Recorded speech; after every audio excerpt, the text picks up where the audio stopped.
À chaque génération, un podcast est créé.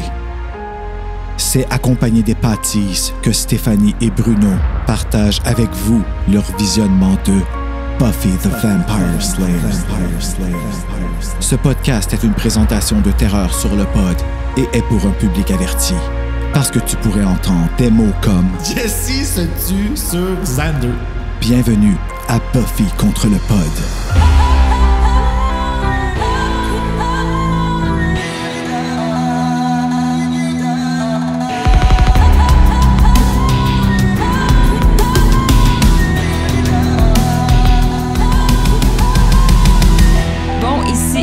Et bienvenue à Buffy contre le pod. Et aujourd'hui, c'est la continuité de l'épisode 1, mais avec un meilleur son parce que on vient de se rendre compte que tout le long de l'épisode 1, mon micro était tourné du mauvais sens. Je l'ai tourné de l'autre côté pour vérifier quelque chose et je ne l'ai jamais retourné. Alors, désolée pour le son un petit peu moins bon dans l'épisode 1, mais je suis un Pokémon, j'évolue et l'épisode 2 va être de meilleure qualité au niveau du son. Ça fait mal hein, d'en recommencer en plus. On était rendu à 7 minutes d'enregistrement, mesdames et messieurs, et on recommence parce que on s'est rendu compte de ça, mais sais-tu qu'est-ce qui a fait qu'on s'en est rendu compte? La lumière rouge sur le Python Mew. Ben oui, t'étais comme, comment ça, je vois ton Python Mew, t'es pas du bon bord? Exactement ça qui s'est passé. Oh là là. Mais tout le long de l'épisode 1, on jasait. Puis, ben oui, on était tellement dans le Buffy qu'on n'a pas vu. Ben c'est ça, Buffy, hein, honnêtement. C'est ça. Puis, tu sais, on le voit parce qu'on trigger juste à parler qu'on enregistre Buffy. On a fait la pause. Guillaume Témaillot a répondu à l'instant parce qu'il l'a dit. Il était déclenché quand on parle de Buffy. C'est Buffy. Ça fait... Puis, ça nous fait oublier, en fait, qu'il faut qu'on fasse un test de son. Oui. les petites technicalités. Ouais. Mais... Ceci étant dit, l'épisode 2 sera de meilleure qualité au niveau du son et on a un bon épisode pour vous. Dans le fond, c'est l'épisode qui s'appelle Bienvenue à Sunnydale partie 2, mais en anglais The Harvest, la moisson. C'est vraiment la continuité parce que l'épisode 1 s'est terminé sur une scène figée, très cliffhanger, to be continued. Et pour faire un petit récapitulatif pour ceux qui n'ont pas écouté l'épisode 1 ou qui sont amnésiques, dans le fond, l'épisode 1, on présente Buffy, nouvelle à l'école Sunnydale High School, qui rencontre Xander, le Goofy qui a clairement un intérêt pour elle, Willow, la geek, un peu rejet, mais qui se lie d'amitié avec Buffy, Cordelia, qui a la répartie, la réputation aussi là, d'être la bitch de l'école, Giles, l'observateur qui tente de convaincre Buffy de reprendre son rôle de Slayer. On a vu aussi Angel, un peu cocky dans Ruelle, et Jessie aussi, là, qui est personnage de l'épisode 1, là, un ami de la bande. Et là, ce qui s'est passé, c'est que Jessie s'est fait attirer par Darla Vampire et Willow s'est fait attirer par un vampire dans le cimetière et Buffy et Xander sont allés pour les sauver. Buffy a combattu le premier vampire, l'a tué, a combattu Darla qui s'est sauvée et finalement combattu Luke, mais Luke a pris le dessus de la bataille et s'apprête à la mordre. Et c'est là qu'on est pour l'épisode 2. Ah oui, puis il n'a pas oublié que Darla... Jessie, c'était quelque chose qu'elle pigeait pour le maître, puis elle l'a goûté. Oh oui, Darla a pris une petite mordée de Jessie avant de l'amener. Ah, t'es en train d'essayer de faire du yodel? Ah, t'es bonne! Non. Ah, ben peut-être que si je fais un mix avec, ça va fonctionner. Maintenant que le micro est du bon bord. Mais je suis meilleure quand le micro est l'autre bord. Ah ouais, c'est vrai. Non. Alors, on sans plus attendre, parce qu'on est là en suspens depuis hier. Alors, on va débuter l'épisode. Dans le fond, on reprend la scène. Luke est par-dessus Buffy, se penche vers elle, s'apprête à la mordre. Et là, qu'est-ce qui se passe? Eh bien, elle a sorti le collier crucifix que Angel lui avait donné en cadeau et ça brûle parce qu'on sait que les vampires ne peuvent pas être en contact avec les croix. Mais ça n'a pas sorti tout seul? Non, elle l'a sorti. Moi, je pensais que c'était comme genre sur son cou, comme qu'elle a tombé. Puis ça... Non, parce qu'elle portait comme pas quand elle est allée au bronze. Elle l'avait pas au bronze. Ben oui. Ah ouais, mais c'est parce que tu le vois pas, il est caché. Il est caché dans sa Mais camisole. il est tellement gros, comment qu'on peut pas le voir?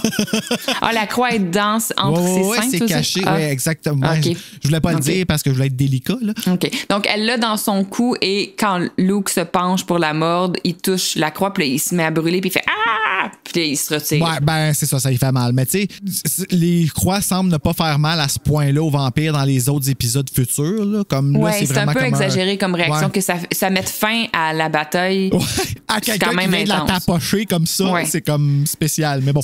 Puis ça fait un gros clin d'œil sur Angel l'a sauvé, le cadeau qu'il a donné l'a sauvé. C'est comme un petit peu trop gros, là, mais bon.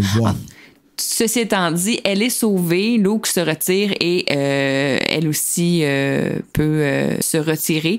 Et après ça, on se retrouve le lendemain à l'école, à la bibliothèque. Dans le cimetière, avant, elle se sauve. Elle retrouve Xander puis Willow. Oui, mon Dieu, excuse-moi. Tellement important. Ben oui. Comment oublier? C'est juste avant le générique en plus. Donc, elle retrouve Willow et Xander dans le cimetière, mais Jesse, lui, on le retrouve pas.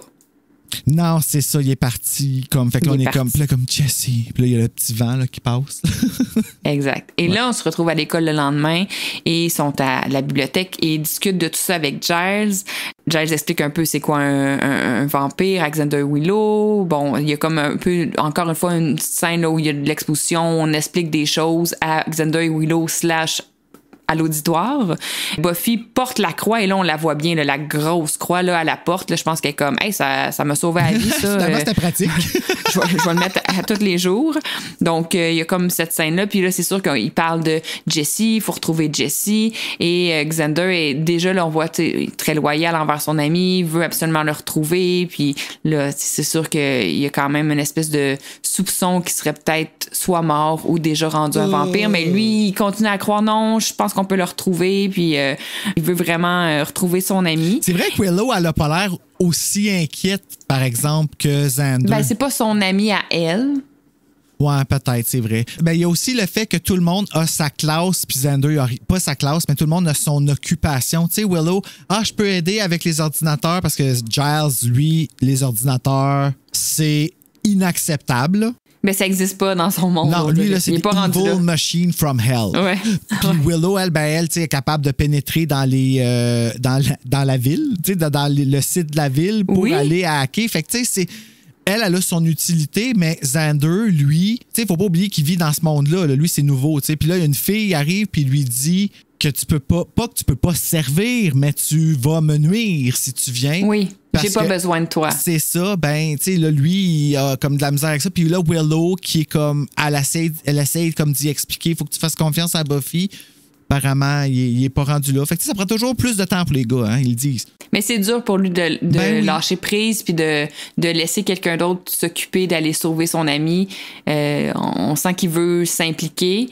Puis bon, il y a Willow aussi qui, comme tu as dit, craque le site, les archives de la ville pour trouver les plans souterrains de la ville. Bon, Giles est comme, je savais pas que il y avait accès au grand public. Puis dans le fond, on comprend que elle a vraiment hacké le site en trouvant les mots de passe. Donc, ça aussi, c'est mis de l'avant, les habiletés de Willow. Surtout dans le cours d'informatique avec Cordelia. Ah oui, c'est bon, ça.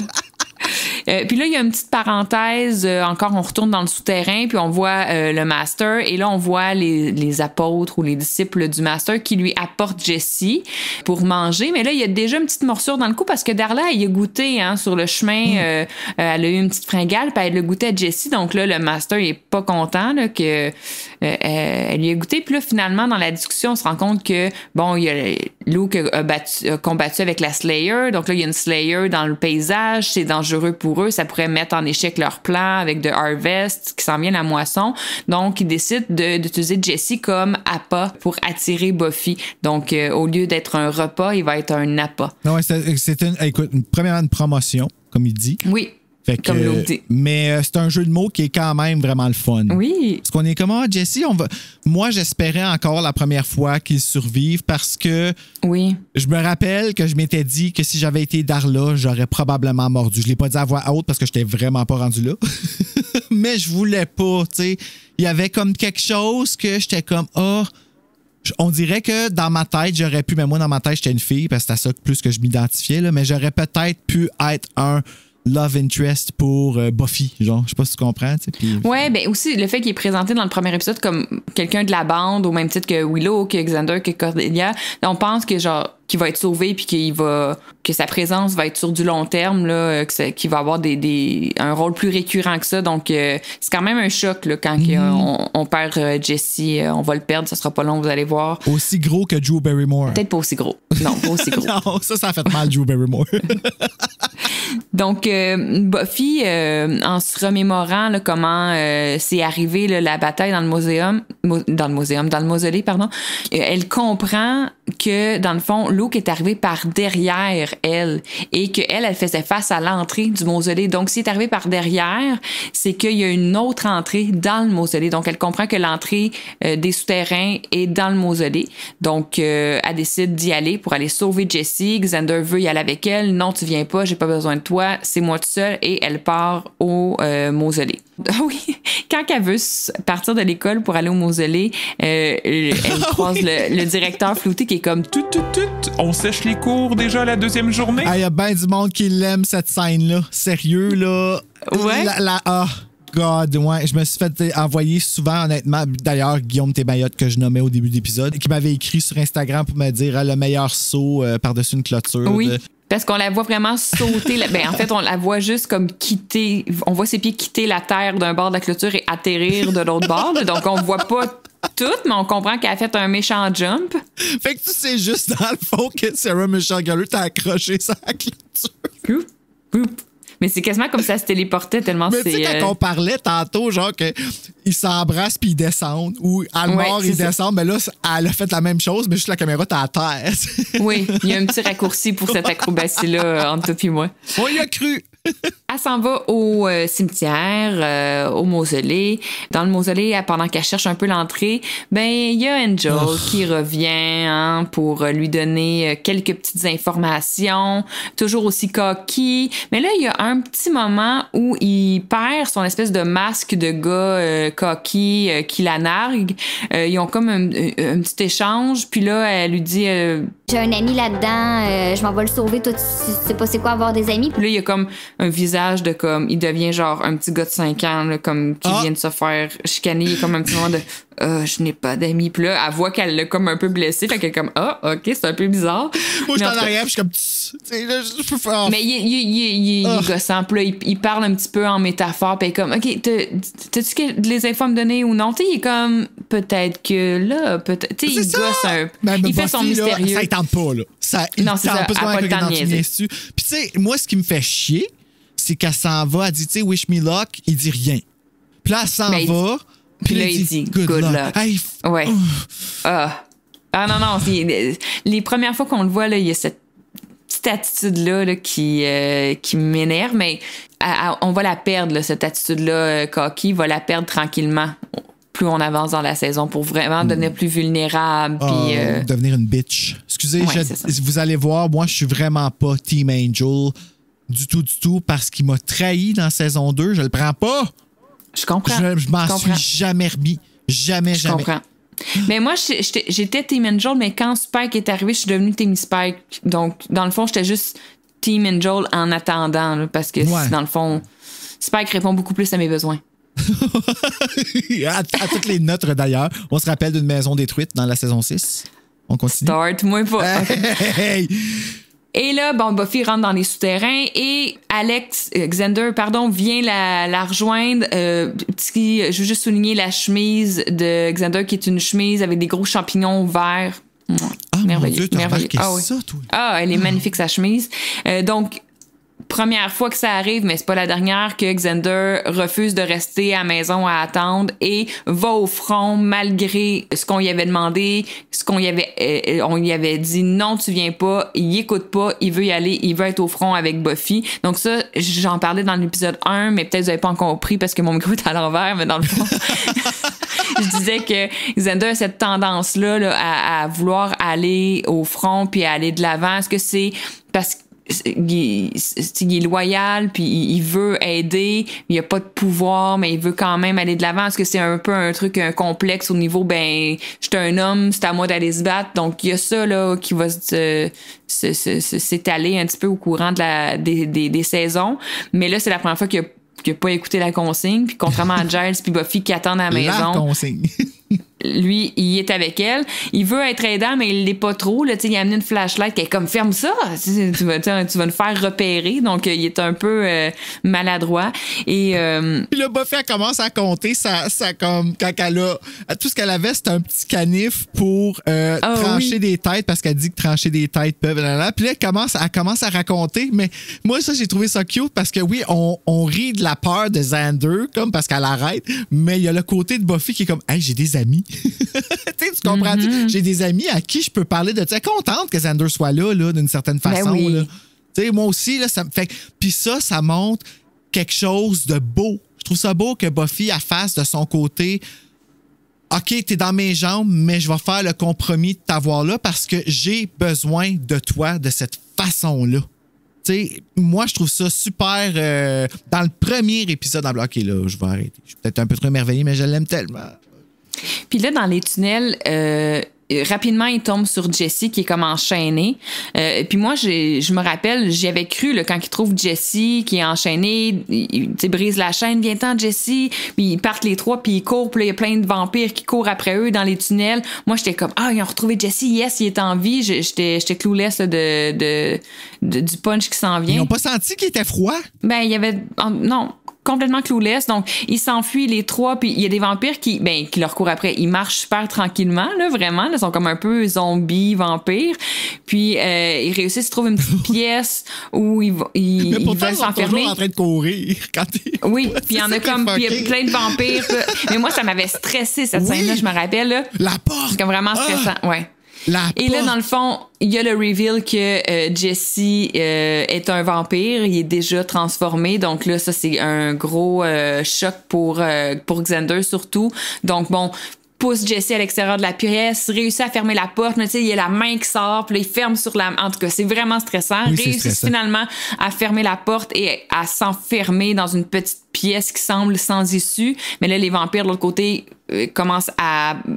vraiment cogner sur la porte, puis là, la porte commence à défoncer.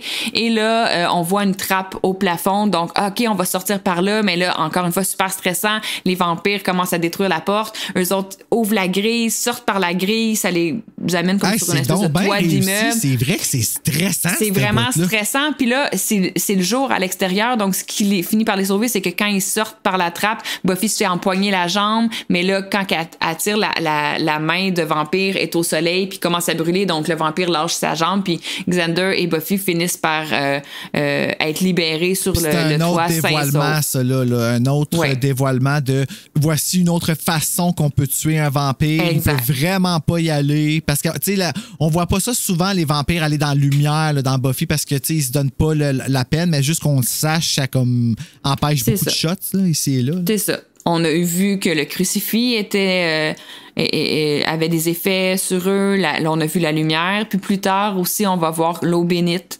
qui est aussi un arme. Donc, on met à la table là, des éléments de protection pour les humains. La seule qu'on n'a pas trouvé encore l'utilité dans toute la série, c'est les hosties. Les hosties? Oui, parce qu'elle a des hosties dans son gros panier de weapons. Un gros genre d'hostie. Dans ma tête, je suis comme, c'est quoi que tu fais? Tu leur lances dans la bouche, genre, comme... Peut-être elle pour en prendre, pour se purifier, je sais pas.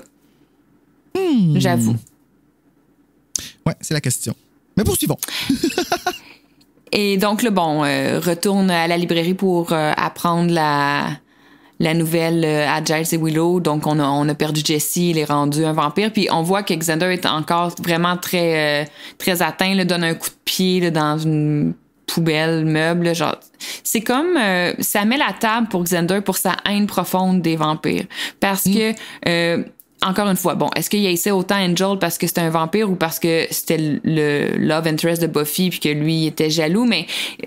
Xander a jamais aimé les vampires, jamais voulu laisser de place. Puis je pense que la haine vient vraiment du fait que les vampires ont tué des gens à qui il tenait. Jesse, c'était son best buddy, là. Ouais, ben, tu sais, on a l'impression qu'ils sont amis depuis, genre, la maternelle, là, avec exact. Willow. Ben, c'est pour ça, mon Willow aussi était comme dans le trio. C'est pour ça que je me demandais pourquoi que Willow était pas aussi attaché, là. Mais, tu sais, c'était son commun à Xander, tu sais, comme c'était garçon, on jouait dans la boîte. Puis, donc, lui, il y a un deuil là, d'avoir perdu Jesse, donc il est vraiment très fâché de ça. Donc, on a fait beaucoup de recherches aussi en l'absence de Buffy et Xander. Donc là, il y a tout le moment où Giles explique. Bon, il y a 60 ans, il y a eu le Hellmouth a failli s'ouvrir, c'est un portail entre notre monde puis l'enfer. Puis là, il y a un tremblement de terre qui a fait finalement que ça s'est pas ouvert, mais là, ils veulent le réouvrir. Puis pour le réouvrir, il faut que le Master reprenne toutes ses forces. Pour qu'il reprenne toutes ses forces, il faut qu'il boive plein de sang. Puis ça s'appelle The Harvest. Puis ça se passe à pleine lune. Puis c'est à soir. Fait que beaucoup d'informations. Là-dedans, là. Il y a le vaisseau, c'est ça. Parce que le Master peut pas sortir du souterrain tant qu'il n'a pas repris ses forces. Donc, il va donner son pouvoir à un vaisseau qui va être Luke, le vampire, qui lui va aller boire beaucoup de sang, puis ça va nourrir comme un cordon ombilical là, qui va nourrir le Master, puis quand il va avoir repris toutes ses forces, mais là, il va être capable d'ouvrir le portail entre notre monde, puis bon, c'est comme une grosse scène où il y a beaucoup d'informations qui est descendue one shot, mais on comprend que The Harvest, ça se passe à soir, puis que si je réussis à tuer le vaisseau, donc le Luke, le vampire, ça fait que le Master, il n'y aura pas sa force, puis qu'on va être sauvé. En gros. C'est ça. Puis ça se passe en haut puis en bas. Tu sais, tes voix se préparer en haut pour ça, puis tes voix se préparer en bas les vampires. Puis ne pas oublier en français, parce qu'il faut le souligner, c'est juste en français, les vampires font des bruits de cochon. Ah oui? Tout le long. En tout temps ou quand ils boivent? En tout temps. Quand tu les vois, quand ils boivent, quand ils sont là puis qu'ils sont en train de parler puis qu'ils ont du dialogue, ils ont des voix qui font ah! Comme je disais, en français, quand ils parlent. Tu sais, en France, ils faisaient ça. Quand t'es méchant, tu as une voix comme ça. Puis, quand ils parlent pas, ils font. Et je le jure, j'ai failli faire comme. En tout cas, je vais voir si je fais le petit montage, là, mais tu l'entends, là. Comme quand ils respirent. Je sais pas pourquoi. On dirait qu'ils ont décidé en France que, ils respirent comme ça, les vampires, à cause des dents ou whatever, là, ouais. OK. Ben, je pense que ça fait trop longtemps que j'ai pas écouté en français. C'est pour moi. Une offrande, maître. Son sang est pur, tu ne peux que l'apprécier. Ah, tu t'y es donc désaltéré. Mon avènement ne va plus tarder. Alors prie pour qu'en ce jour béni, je sois de bonne humeur. Pardonne-moi, s'il te plaît. Nous avions d'autres offrandes, mais on nous les a reprises. Une fille! Une fille étonnante. Elle connaît tout de nous et sait comment nous combattre. Il est possible que cette fille soit la tueuse. Fais-toi plaisir avec le premier épisode. Crois-moi, c'est... Parce qu'à un moment donné, le maître, il prend Darla là, par en arrière, là, le coup, là, quand il est comme non, de même. Puis en français, c'est comme non, maître, non. Petite cochonne. Ouais. C'est exactement. Donc là, tout le monde se prépare pour aller sauver le monde, dans le fond. Je sais pas comment on arrive à ce constat-là, mais ils savent que The Harvest, ça va se passer au bronze. Je pense qu'ils disent, c'est quoi la place où tout le monde, toutes les jeunes les jeunes proies faciles vont être, c'est au bronze, donc ça va se passer là. Buffy dit, je dois me préparer, donc ça va chez elle pour pacter un sac, puis amener des armes puis des éléments pour se défendre. Mais là, rencontre sa mère qui vient la voir, qui lui dit, écoute, je sais que tu as séché les cours, l'école a appelé, donc là, t'es privé de sortie. Les caméras t'ont vu sauter par-dessus la clôture. Oui, exact.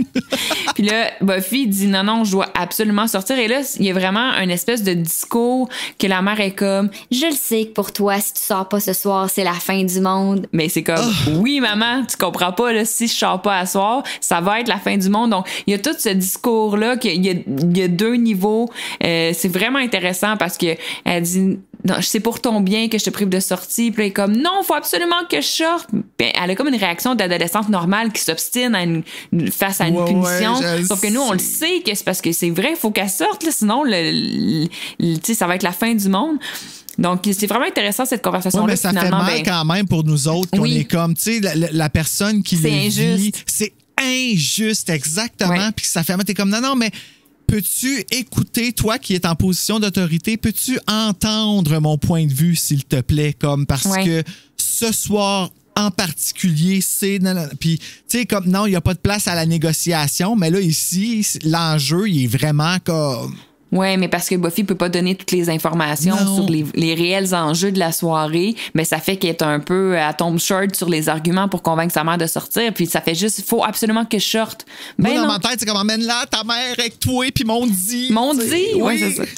Donc, la mère la dit, ben, reste dans ta chambre, ou si tu veux, viens souper avec moi, puis Buffy fait juste s'enfuir par la fenêtre. Puis elle est vraiment jamais retournée dans la chambre? Ben, ça, c'est arrangé avec le gars des vues, encore une fois. OK, parce que moi, dans ma tête, là, c'est pour ça. OK, moi, j'ai peut-être pas eu confiance en ça.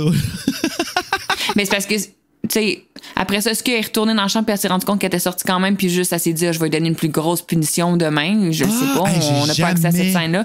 Mais ça, c'est ça. Toutes les fois où Buffy s'enfuit par sa fenêtre puis que sa mère est comme clueless du fait qu'elle s'est enfuie par la fenêtre, ça, c'est un peu arrangé, je te dirais. Mais il y a une fois où il y a une espèce de chicane qui éclate entre eux, où sa mère lui dit, tu penses que je le vois pas tous les soirs où tu sors par la fenêtre? Puis, tu sais, c'est adressé à un certain moment, mais je pense que la mère, elle se cache un peu les yeux là, par rapport au comportement de sa fille. Ah oui, puis la métaphore pour le coming out, là. Et moi, excuse-moi, là, mais ce bout-là, quand t'en parles, puis c'est Buffy qui dit en passant, qu'est-ce que tu viens de dire, là? C'est Buffy qui a dit combien de fois que tu as lavé du sang sur mon linge puis que tu n'as pas encore compris. Puis moi, dans ma tête, ça a fait comme « Oh my God, combien de fois que tu as trouvé un fugue dans ma chambre puis que tu n'as pas comme... » Tu n'as pas posé de questions. C'est ça, tu sais, c'était... Sa mère, vraiment, s'est fermé les yeux devant plusieurs comportements, devant plusieurs trucs étranges aussi qui est arrivé. Là, ta manette t'es comme « Ben, t'as pas catché qu'il se passait des affaires bizarres, madame? » Mais ça fait partie des choses que je pense que la mère se fermait les yeux aussi. Là, le fait que sa fille s'enfuyait par la fenêtre puis passait les nuits dehors. Oui, exact. Donc, en tout cas, Buffy s'enfuit et on s'en va en direction du bronze.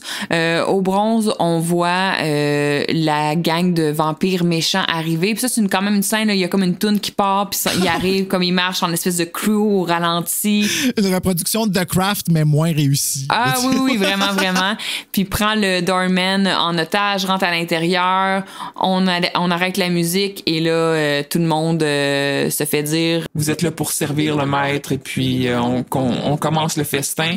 Et puis, il y a une première personne de tuer qui est le doorman. Donc, Luke, qui est le vaisseau, va mordre et boire le sang du doorman. Et on voit en parallèle que ça vient donner de la force au maître qui est dans le souterrain, qui est encore pris à travers une dans espèce le souterrain. De fumée, là. Puis, ça montre aussi la cruauté des vampires parce qu'il l'a mordu pareil, même s'il y avait des enfants. Parce qu'il a dit, j'ai des enfants. Ah, OK. Je pensais qu'il y avait des enfants au bronze. Non, mais il laisserait rentrer parce que la seule façon qu'il filtre pour le bronze, c'est les temples qui te disent si tu peux boire de l'alcool ou pas. Moi, ça, je trouve ça inacceptable. Ah, ben oui. Comme, j'aurais assumé que c'était une danse, mais c'est pour les bienfaits de Buffy. Donc là, il y a la gang qui arrive au bronze, mais un petit peu en retard. Donc, la porte est déjà barrée, le bar est déjà shut down, tous les gens sont prisonniers à l'intérieur. Donc, ils se divisent. Xander, Giles puis Willow vont pour rentrer par la porte arrière. Puis Buffy, elle, va rentrer comme plus par le toit parce qu'elle arrive sur la balustrade. Et au moment où Buffy rentre à l'intérieur, ben là, on a déjà tué une deuxième victime, une fille no-name. Et là, on vient de prendre Cordelia comme la prochaine. Et Cordelia est insupportable dans cette scène-là. Elle ne fait que hurler, vraiment là, comme une scream queen. Donc, Luke s'apprête à mordre Cordelia. Et c'est là que Buffy arrive et là on est dans du grand Buffy, c'est-à-dire on est dans des phrases assassines, des punchlines, vraiment tout son échange avec Luke à ce moment-là, là, c'est vraiment là, du 100% Buffy. Là. Ah, moi, c'est comment qu'elle tue le vampire avec le bâton de poule. La cymbale. Ah, la cymbale aussi. Ah ouais, mais ça, c'est à la fin de la bataille, ça, là, quand elle arrive, quand elle arrive au début, puis qu'elle est sur le top de la balustrade, puis là, il part, puis tout ça. Tu pensais pas à faire ça avant moi. Fait que là, tu sais, moi, dans ma tête, si je parlerais au vampire, ma bouche, elle ferait « Tu penses pas que tu es dans le vent? » Tu sais, là, comme, ça se fuckerait. Là, elle passe, la culbute, tombe direct sur la table de poule, pogne le bâton de poule, le vampire sur le côté, à sa gauche, arrive pour arriver, puis elle, sans même regarder, elle pou! Là, tu vois juste le bâton de poule qui reste debout. Ben, pas debout, mais c'est sur le côté, là, qui part. Puis à ce moment-là, il y a plusieurs choses qui se passent en même temps. Il y a comme la bataille principale entre Luke puis Buffy, mais il y a aussi des petites batailles là, on the side. Il y a Willow avec Darla, elle va lui chier de l'eau bénite au visage. Il y a aussi Xander qui se retrouve face à face avec Jesse. Il essaye un peu de lui parler. Hey, Jesse, voyons, c'est moi, ton ami. Il essaie un peu de le raisonner. Je pense qu'il y avait encore un peu d'espoir qu'il y ait du Jesse en lui, mais c'est plus Jesse, là, c'est rendu un vampire. Finalement, bon, il y avait un pieu pour le tuer, mais il manque un peu de courage peut-être pour le faire, mais dans un élan de panique, il y a des gens qui bousculent Jesse, puis Jesse s'empale lui-même sur le pieu de Xander. Donc Xander tue Jesse, mais c'est plus Jesse se tue sur Xander. Là, c'est plus comme ça que ça se passe. Jesse se tue sur Xander. C'est exactement ça. Moi, j'ai trouvé ça très drôle quand c'est arrivé. Oui.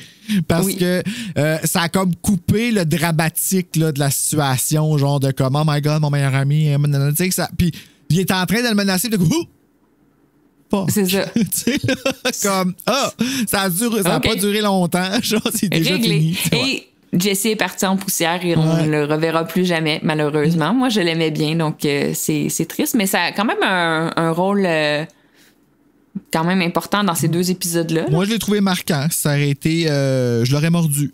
J'aurais voulu qu'il me morde. Il m'aurait pu m'amener au maître facilement, Jesse. Là. Ah ouais. Même avant d'être vampire. C'est plate, mais... Non, il était sympathique, mais il ressemblait beaucoup à Xander. Dans le sens où c'était comme un dédoublement un peu du personnage de Xander, fait que ça aurait pas été viable à long terme d'avoir 2 personnages qui se ressemblent autant. Donc, non, en effet. On s'est débarrassé d'un des 2. Et là, il y a le fameux coup avec la cymbale, là, comme je te disais, là, la cymbale du drum en mode frisbee qu'elle envoie pour décapiter un autre vampire.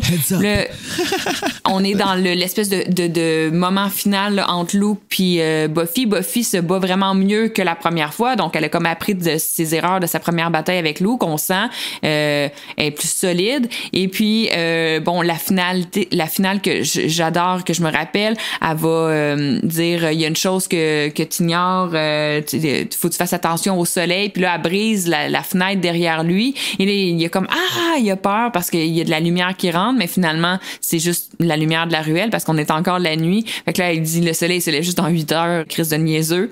Et après l'avoir pieuté dans le dos. Oui. Mais en fait, c'est un éclairage qu'il y a en arrière d'une vitre genre fumée, là, si je sais pas trop, là, une vitre teintée. Je pensais que c'était comme une vitre qui donnait sur la ruelle en arrière.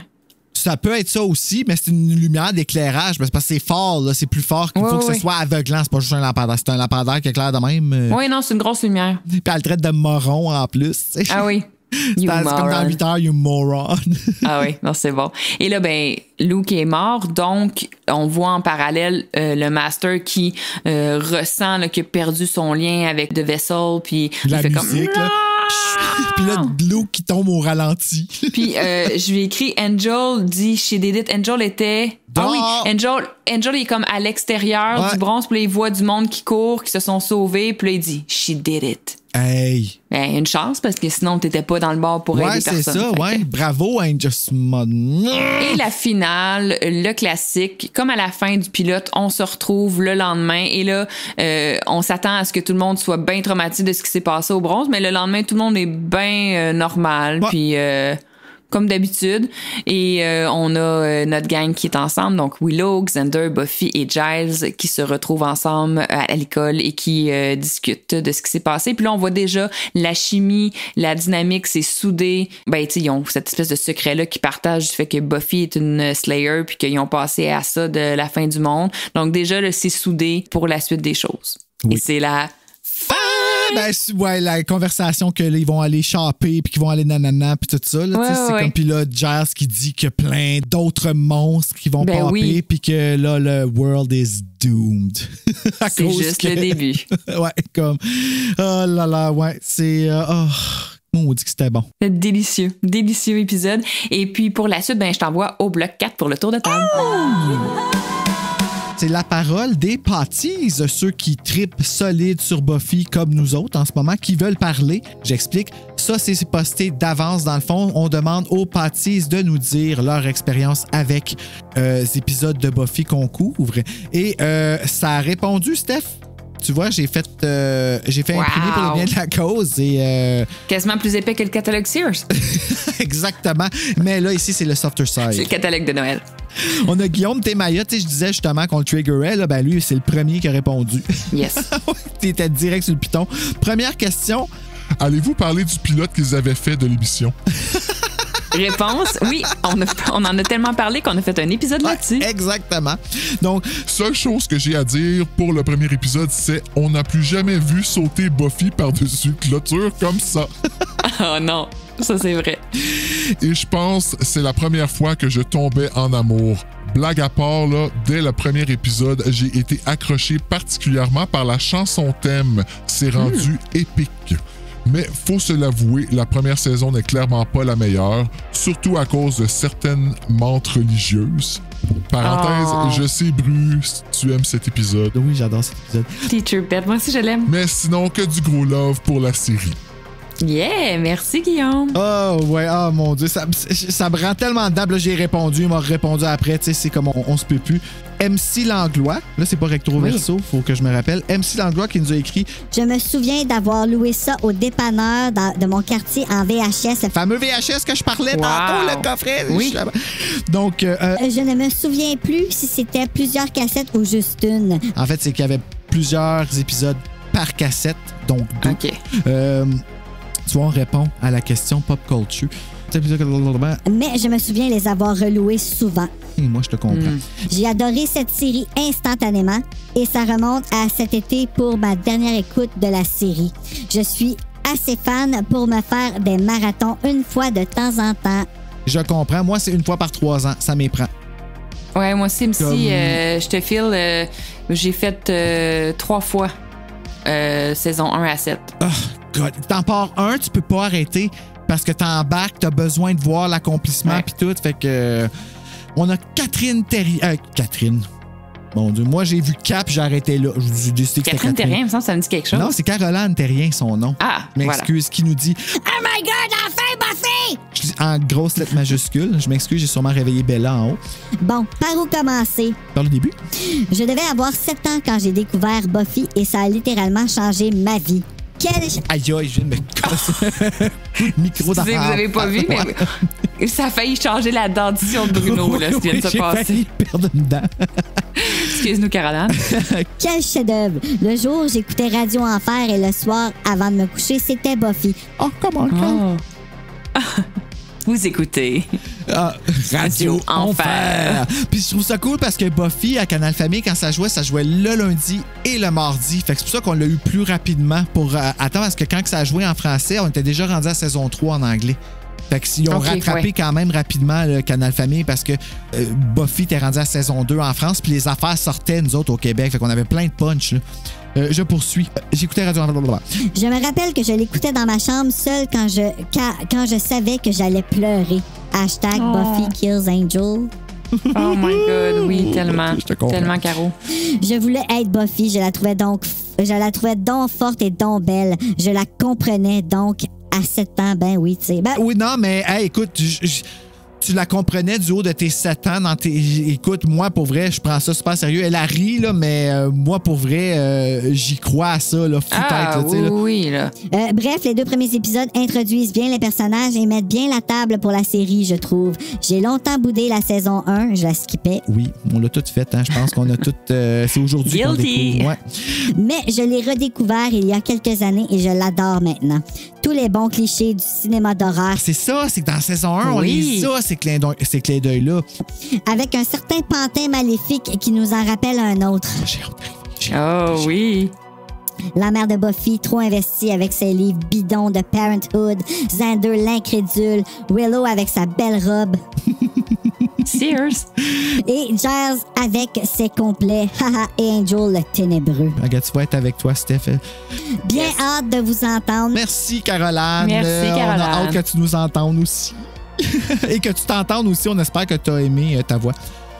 Bjorn San Giovanni, qui je suis en train d'éditer en ce moment pour cette nuit-là, qui m'a dit qu'il trouvait que c'était une bonne idée pour moi puis toi, Steph, de rallier nos forces pour Buffy. Il est gentil. Merci. Et là, il nous dit, pour les premiers épisodes, j'ai tombé sous le charme de Buffy quelques années plus tard. En 1997, ma TV bag girl était Dana Scully. Ah oui, hey, moi je suis en train de réécouter toutes les X-Files. Je suis rendue j'ai presque terminé saison 2. Donc oh là là, OK, t'as passé le bout des cancrelats, toi là. Les quoi, pardon? Le bout avec les coquerelles, là, puis à un moment donné, ils pensent que les amandes enrobées de chocolat, c'est des cancrelats, là. Les coquerelles, t'as pas passé ça? Mais ça me dit rien, là. Ah ben, passe à moi à ce bout-là. Les coquerelles? Non, ça me dit rien. Je suis rendue saison 2, là. Il y a 11 saisons, ça se peut que j'aille pas vu toutes. Ça se peut. Il y a 11 saisons, 2 films. Laisse-moi une chance.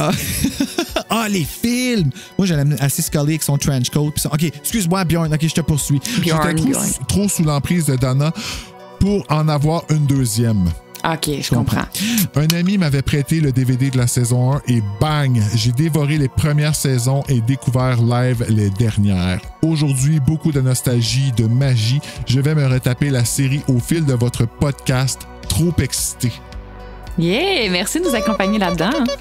Miguel Janard Nabelsi, qui lui aussi très investi. En fait, très investi dans le pod. Je pense qu'il nous suit comme il suivait Buffy. Il est tellement à jour, le dude, c'est incroyable.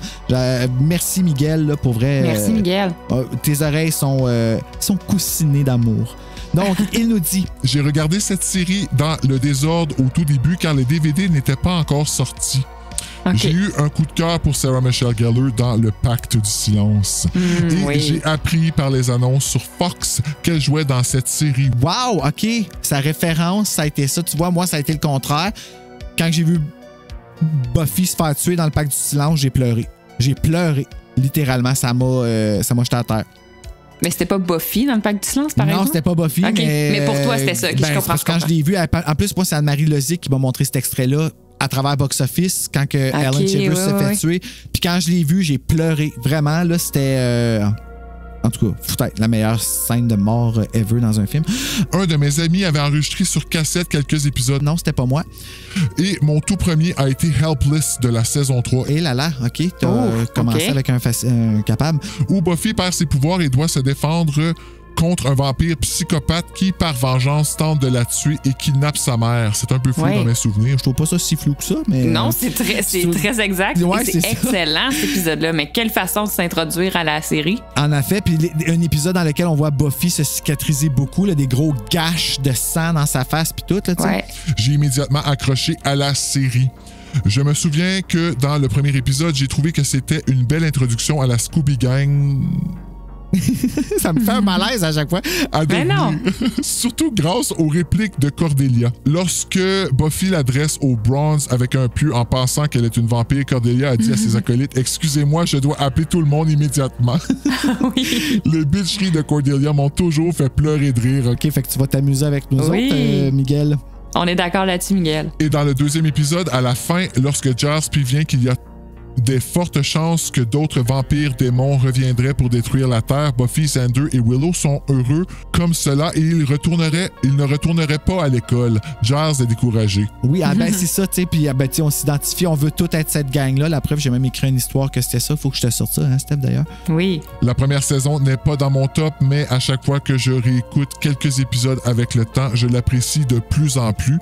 Et là, on espère l'apprécier encore plus avec le podcast parce qu'on va te rajouter nos souvenirs puis nos petits puns, tu sais.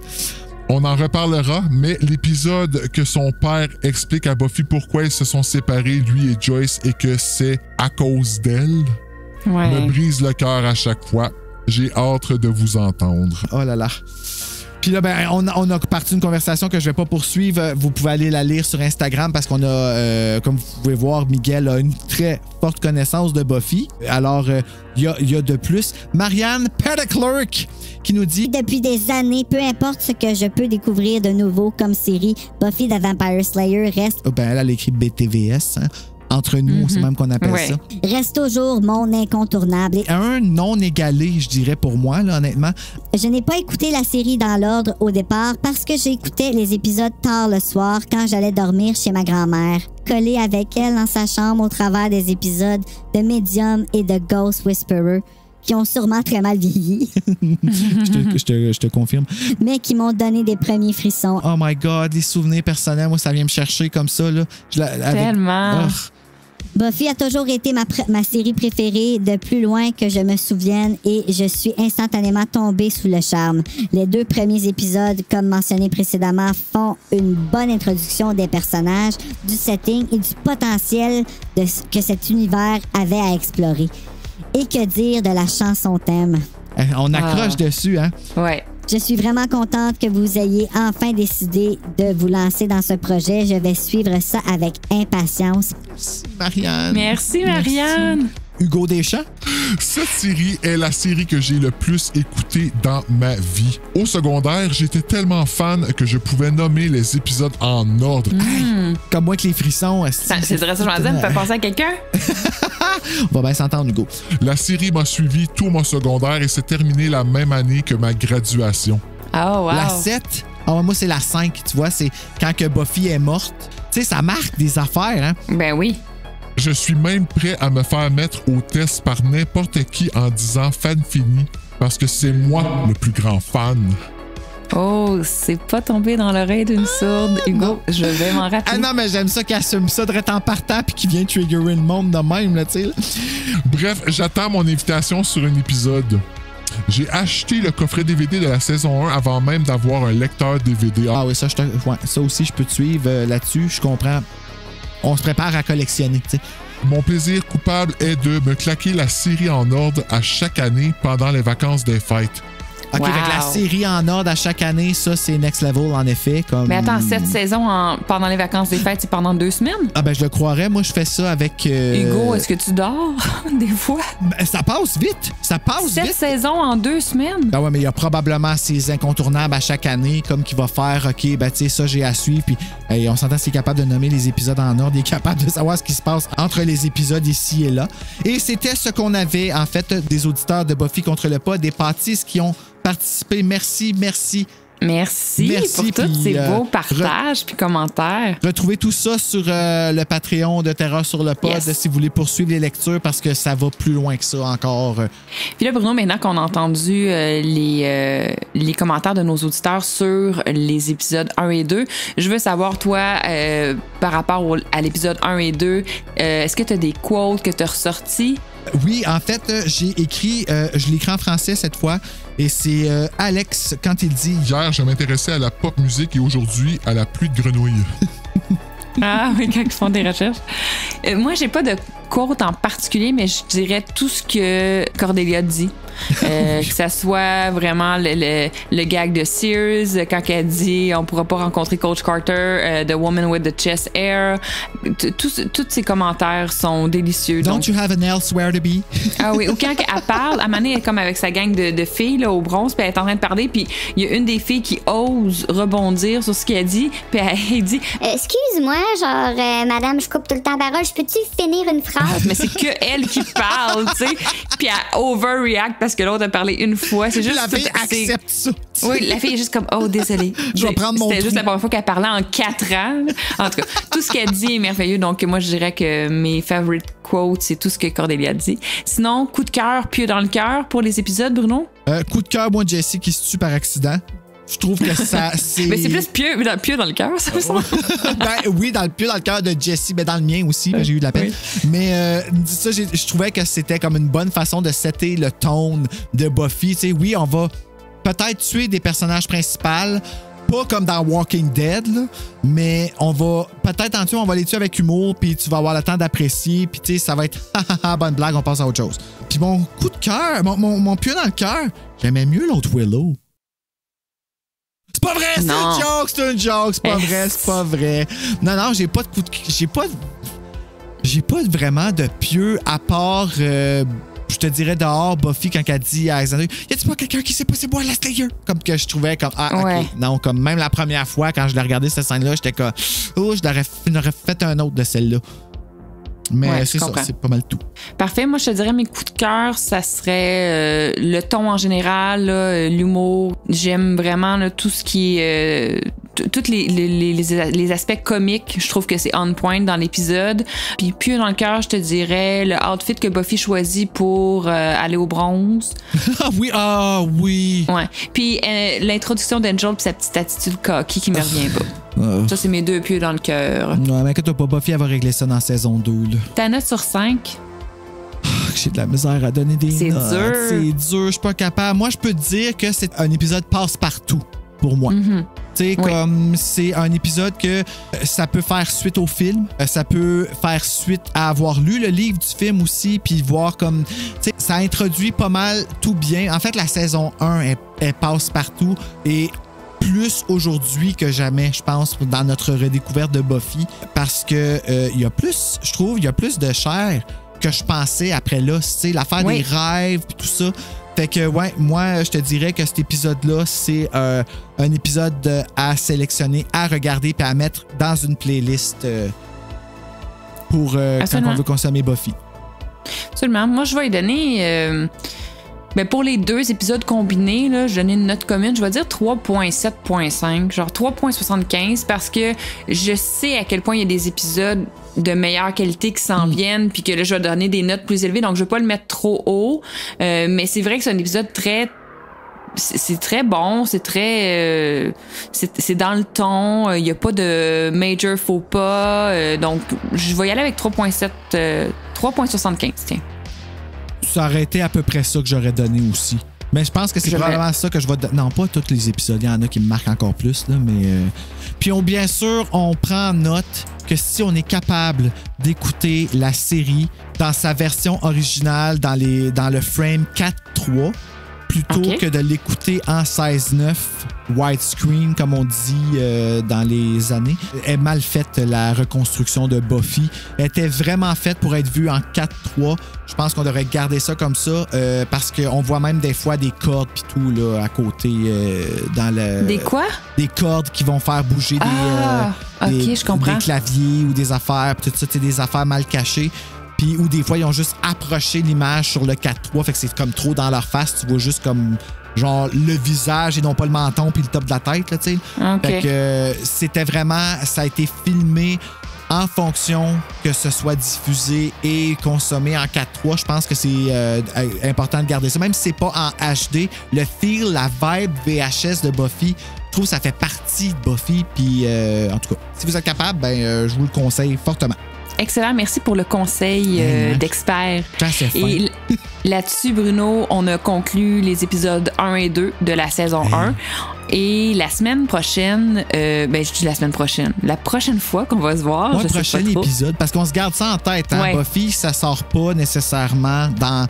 on va pas sortir ça à chaque mois ou à chaque semaine ou à chaque... Tu sais, ça va sortir quand ça va être prêt. C'est le privilège Patties en même temps que d'en faire partie comme on a fait aujourd'hui. Donc, gênez-vous pas. Encore une fois, je vais mettre un post avant pour vous dire. Je vais faire ça aujourd'hui durant l'enregistrement pour The Witch pour que vous puissiez venir nous parler de cet épisode-là, Sortilège. Exactement. Parce que la prochaine fois, c'est épisode 3, Sortilège Witch. C'est The Witch ou The Witch? Oh, c'est un de mes épisodes préférés, ça. Je l'adore. On attend vos commentaires et en attendant d'avoir vos commentaires pour l'épisode 3 et de se reparler, moi, Bruno, je vais être au bronze en train de décapiter des vampires avec les cymbales. Puis moi, je vais prendre les tracks qu'on vient d'enregistrer puis je vais appuyer sur